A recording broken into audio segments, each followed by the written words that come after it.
It's that time of year again. I'm here to share with you my top 10 favorite books of the year.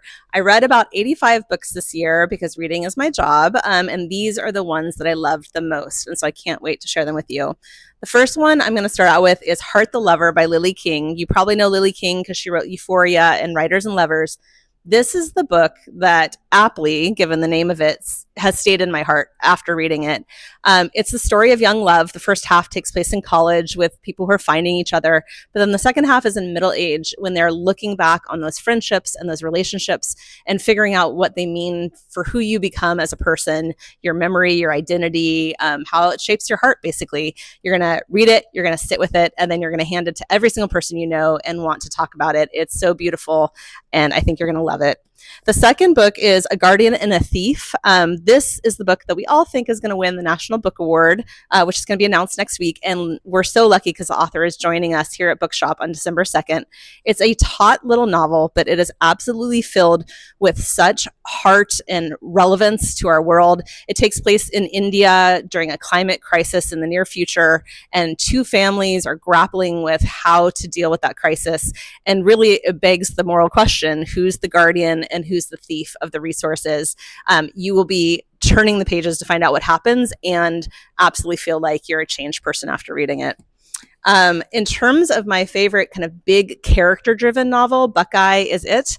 It's the story of two couples. It starts with a kiss on the last day of World War II, and then you find out about each of the people in the couples together, their relationships, how that kiss changes both the trajectory of their lives. It goes back in time to World War I. It goes forward to the Vietnam War. It's really the portrait of two families in one small town grappling with everything that America has to throw at them, plus also kind of what life has to throw at them. What do relationships mean?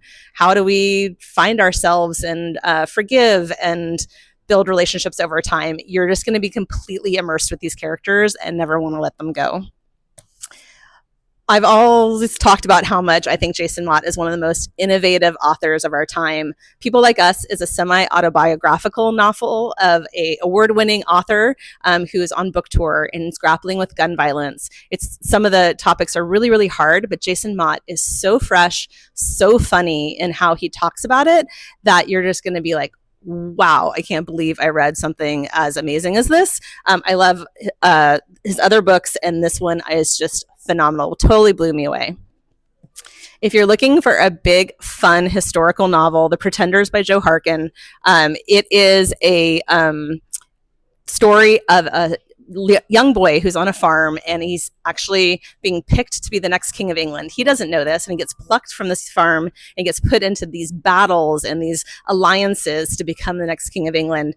It is hilarious. It is a romp. It is adventuresome, and it takes you from Ireland to England to France, all over the place. It's a little bit raunchy, but actually it's just like a super fun historical novel that will teach you about a whole bunch of history that you never knew. If you're looking for another heartstring novel, The Correspondence is it. This is an epistolatory novel told all through letters, and it's an older woman who writes letters. Like, none of us do that anymore, but she writes letters, and the entire book is kind of delves into all of her relationships through the letters she writes and receives. And she thinks she's towards the end of life, but actually she is exploring who she wants to become. And you will cry, you will laugh, you will just be so in love with her. And then if you give this book along with a set of note cards to anybody on your list this year, you guys are just going to have this most heartfelt moment of this really sentimental gift. It is such a good book.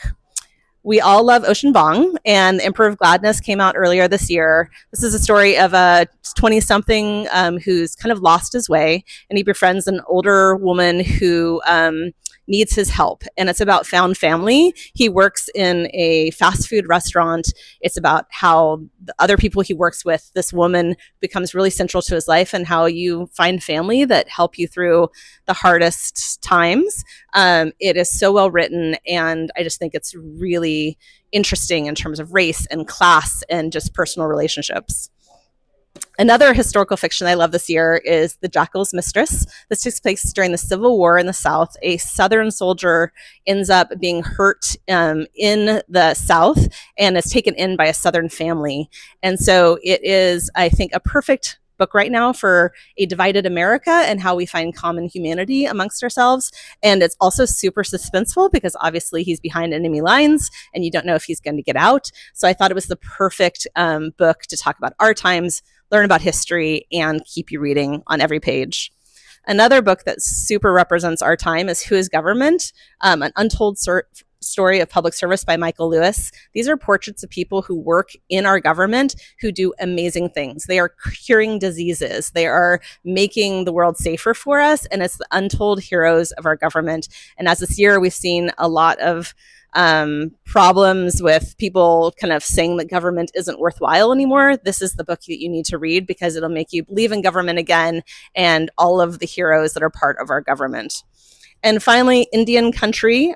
This is a story that spans from India all the way to Montana. It's a newly married couple who moved to Montana to work on a water dam in Montana, and they are finding each other, figuring out what it means to be an immigrant in America, getting to know this one small town in America, and there's a kind of mystery and suspense throughout this as well. It's another one of those character-driven dramas where you see these characters develop alongside as you read them, and so you feel like you're right there with them as they go forward with this adventure. So those are my top 10. I loved every single one of them. I have many, many more to recommend to you. I hope to see you in the store this holiday season so we can share all of our favorite books.